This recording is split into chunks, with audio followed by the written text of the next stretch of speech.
local all morning. The Fox 61 Morning News starts now. Good morning. I'm meteorologist Matt Scott. Right now, a weather watch alert at 6 a.m. Here comes trouble, but what kind? Winter fans may be disappointed. We'll talk about it coming up. And a pedestrian is dead after a crash in East Hartford. What police are saying this morning. Also, a closer look at just how much money Connecticut brought in during the first full week of legal recreational cannabis sales. Disturbing accusations against the husband of missing Massachusetts mom Anna Walsh. What prosecutors say he Googled the day that his wife was last seen.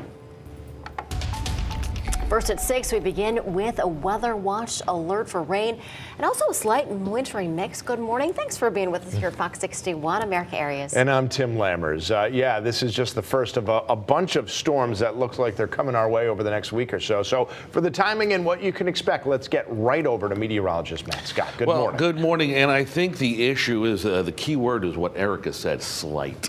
Most of this is going to be a wet issue that we have to deal with, but there's a slight bit of a wintry mix there that will start in the hills and push off quickly off to the north. If you're looking for snow, north is where you got to go because we're going to get mostly rain here, all rain on the shore and a decent amount. Now that said, we do have a winter weather advisory in effect for Litchfield, Hartford counties. I'm actually kind of surprised it's not for Tolland and Windham County as well. Just on the northern border in the hill towns, there's an opportunity for just a little snow. So the advisory means be advised that there's trouble looming over the next few hours. 40 degrees in Hartford. Tough to have any snowy trouble when you got 40, right? 41 in New Haven, 36 in Groton. We're watching some of the towns up in the hills. Danbury up to Torrington in the lower 30s, so obviously close to freezing for that mixed potential.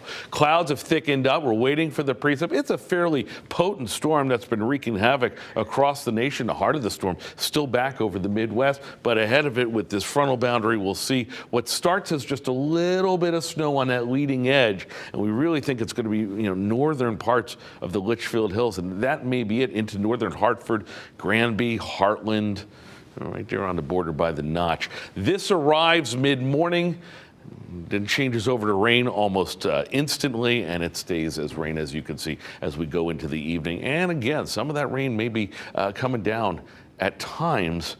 So kids, if you're heading off to the bus stop now, you don't need the umbrella, but you will later on with temperatures a little cooler, but still above normal. That part hasn't changed in the forecast. We'll talk about an active scene on the 7-day. That's all coming up in a few minutes. Let's see if the roads are active right now with a look at traffic.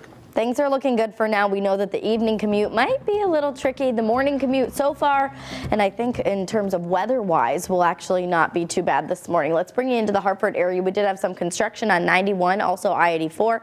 You can see the thumbs up. Things are looking good. We do have a little bit of a backup over near Rentschler Field on I-84 eastbound, but things are moving smoothly in and out of the capital city. Some moderate volume over on I-91 southbound as you're heading over to I-84. Right near exit 33 Jennings Road. Out in Middletown, 91 looking good. We did have some construction on Route 9 that has cleared and things are moving smooth. We're starting to see that heavier volume pick up on the southbound side of I-95 over in Fairfield. Further down, I-95 southbound in Stamford is looking good. The Merritt Parkway is moving freely. We'll check in again on the roads coming up at 6:30. Tim and Erica, good morning to you. Good morning to you, Lauren. Thank you. And developing this morning in New Haven, police are investigating after a man was shot and killed in the Elm City last night. Yeah, officials in New Haven say they're really seeing a rise in killings in the recent weeks. Fox 61's Lindsay Kane is live in New Haven with the details on that. Good morning. Hi, good morning. Well, police say a 40-year-old man was shot and killed last night. Now, this marks the 4th homicide in the Elm City in 2023, only 3 weeks into the new year. Well, police say this happened around 8:30 last night near Chapel Street and James Street. That's where officers say they found the 40-year-old man who has yet to be identified at this time. Officers say he was shot on River and James Street. He was taken to the hospital where he died from his injuries. Now, just last week, New Haven officials spoke out about an uptick of homicides in the city. 3 people were killed the first week of January, and 4 people were killed in December. Police say at least 2 of the fatal shootings this year were likely drug-related. They do say many of the suspects they typically see are repeat offenders. That's why police and community-based programs are stepping up to try to combat the problem, hoping to help at-risk youth turn their lives around and continue to work to take guns off the streets. A lot of times that's a very small group of people, and the police department works to take some of those people off the street while at the same time we're providing more resources to people. Police so far this year have taken 9 crime-related guns off the streets, and one of them being a ghost gun. Now, this time last year, they seized just 2 guns. Police are asking anyone with any information about the shooting last night to contact New Haven Police. And again, at this time, the victim has yet to be identified. No word on any potential suspects. Live in New Haven, Lindsay Kane, Fox 61 News. All right, Lindsay, thank you. Well, meantime, at 6:05, East Hartford police are looking for the suspect that they say hit and killed a person with their car and then drove off. Yeah, we know what happened in the area of Pitkin Street, and boy, the number of crashes involving pedestrians is really going up. Fox 61's Brooke Griffin is live with more on that, and more with some historical numbers here, too. Good morning. Well, good morning to you both. This fatal car versus pedestrian accident is one of at least 75 different cases just like that one that have happened over the past year. Now, the Department of Transportation says that this is now the highest number of cases just like this one that we've had in at least 40 years. Now, East Hartford investigators say that this latest incident was just after 10 o'clock last night. They say they were called to the Pitkin Street area for a person hit in the road. When they arrived, they found a person unresponsive with significant facial injuries. That person was taken to the hospital, but unfortunately died from those injuries. Police say the suspect was seen immediately fleeing from that area, heading north up Pitkin and onto Main Street.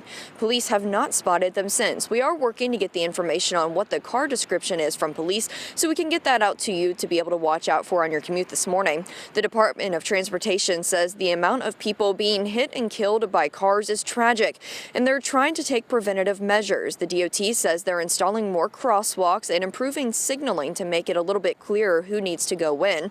Many local police departments have also started initiatives to crack down on speeding, and they're asking pedestrians to wear bright colored clothing if they're walking or running near a road. Now, if you do have any sort of information on maybe some sort of damaged car or somebody that you might have seen in that area last night, fleeing from the area even, somebody that may have been in a hurry, then they are asking you to call Crime Stoppers. You can do so anonymously, and that number is 860-722-8477 if you have any information on that East Hartford scene. Live in East Hartford, Brooke Griffin, Fox 61 News. All right, Brooke, thank you for that report. Well, athletic events at Middletown Public Schools are expected to pick back up again today after a fight broke out at a high school basketball game Tuesday night. Now, Fox 61 is the only station with video of this fight breaking out. However, we've not been able to verify its authenticity. The brawl happened just after a game wrapped up between Middletown and Weaver High. The district says it made the decision to postpone sporting events yesterday as a precaution. Police are now looking at video of the incident to determine if criminal charges should be filed. The first week of recreational cannabis sales brought in a ton of grain for the state as well, just over $2 million. As expected, the Department of Consumer Protection said the first day of sales was the busiest, as 7 locations brought in a collective $350,000 plus. More than 45,000 different sales, different transactions happened in the first 8 days, with the average transaction coming in at a little more than $44. Well, 6:08 right now, and a reorganization plan has been filed by the Roman Catholic Diocese of Norwich as part of its bankruptcy protection case.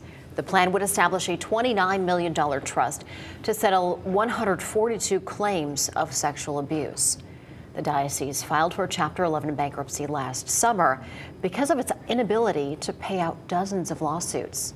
In those lawsuits, people claimed as teenagers that they were abused at the former academy at Mount St. John School in Deep River. And it also proposes selling the land where the St. Bernard School stands on in Uncasville. Happening today in Hartford, business leaders and advocates from across the state are expected to gather for their annual conference. Governor Ned Lamont is expected to attend and share his legislative proposals for businesses. It comes just one day after the governor introduced a plan to cut taxes for local businesses. Governor Lamont said it's the first in a series of proposals he's laying out for lawmakers. Now, the plan is to restore the state's pass-through entity tax credit and get it back to its full amount. It was first passed in 2018, but the state legislature eventually ended up reducing that credit by 5%. But the governor says restoring that 5% would help around 123,000 businesses in the state and could save them as much as $60 million a year collectively. Connecticut is, for the first time in a generation, cutting taxes, really cutting taxes across the board, cutting taxes with a special emphasis upon working families and middle-class folks. Well, the governor is expected to present his full budget to the legislature next month.